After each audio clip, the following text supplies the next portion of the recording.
Thank you for joining us today.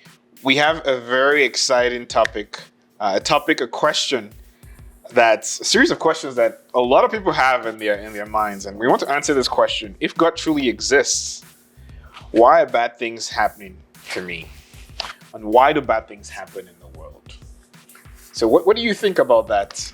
Oh my gosh. Okay, first of all, I feel like I would try my best to answer the question, but honestly, I feel like questions like this, they have deeper roots. Yes.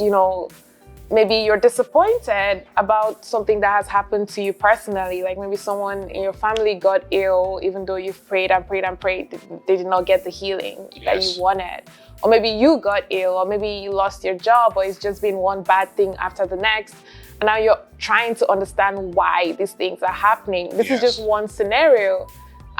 So before I even try to answer it, I just want to encourage anyone that has been in that situation that there is always hope. Yes. Even when you don't see it right now, there is always hope. And going back to the question, why do bad things happen? Sadly, we already live in a world that is broken. Yes. And that just means that, after God created the world, he said it was good. And then afterwards, somewhere along the line, sin was introduced. And then because sin has consequences, since then it's just been, someone does something bad and a consequence follows after. And then all of that just happens over years and years and generations and generations. And we're here, we find ourselves here. Of course, not everything that is bad falls into this bracket. Yes. There are other things that also contribute to this as well. Very good point.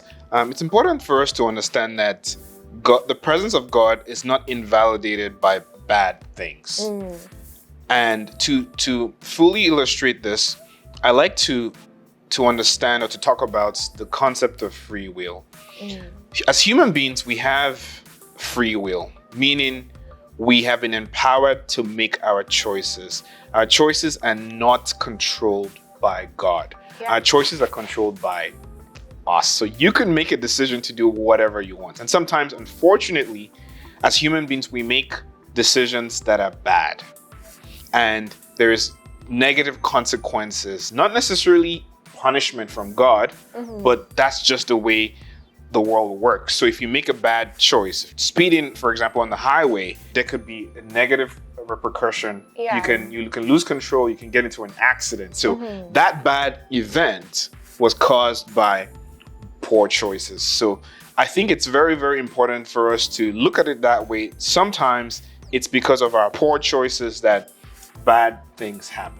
That's true. That's absolutely true. So there is the first reason that we spoke about, which is that the world, it is a broken world. And I think until Jesus comes back, it's gonna stay that way. It's just the way it is right now. However, maybe you might be hearing this and feeling discouraged, but I want to encourage you again that it is a broken world, but we as Christians, we live in this world, but we're not of this world. Absolutely. So you have access to go to God and pray, and there are all these kingdom principles that you can pray over your life, over the life of the people you care about. And even more than that is a deeper understanding of what is happening in the world, what is God doing, and where can you partner up with what God is doing, shifting that focus from why is something happening to you, or you trying to understand what is happening in the world, to really just focusing on what God is doing. That's a very good point. And times where we don't focus on what God is doing, we open up ourselves to see the other side. And there's another side. When there is the absence of God, it's an inroad for the emergence of evil. So there is someone called the devil that's doing all sorts of crazy things.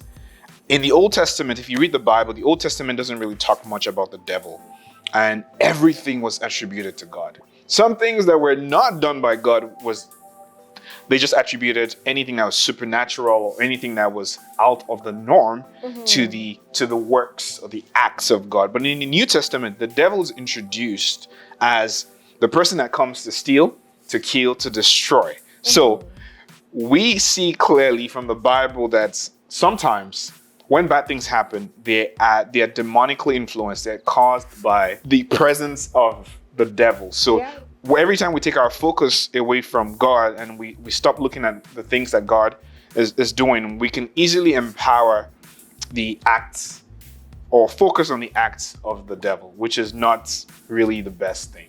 Oh my gosh, that is so true. Like, something that even myself I've seen in my life is anxiety, for example. And sometimes if anxiety is very severe, it's also put under like mental health and all of that. And we see so many young people struggling with this. And the truth is that the Bible does tell us that we should take control over the thoughts. Yes. And that doesn't mean it's easy. I think that's the hard part. I think knowing the scripture and just hearing the scripture is not enough. Actually, knowing how to take control can be really hard. Yeah. And the truth is that sometimes when we wake up in the morning and we're just listening to news and all these bad things happening all around in the world, continuously not guarding our hearts, somehow that feeds into like what we're thinking. And we give permission to the enemy to just like, you know, expand and increase the volume on that and increase our anxiety.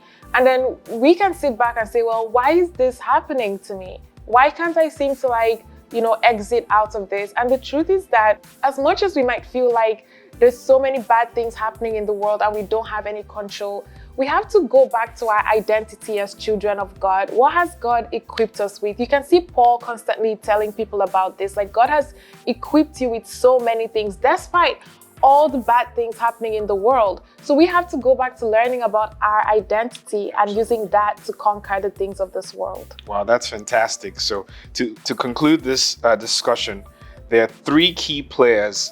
There is God, there's the devil, and there's man.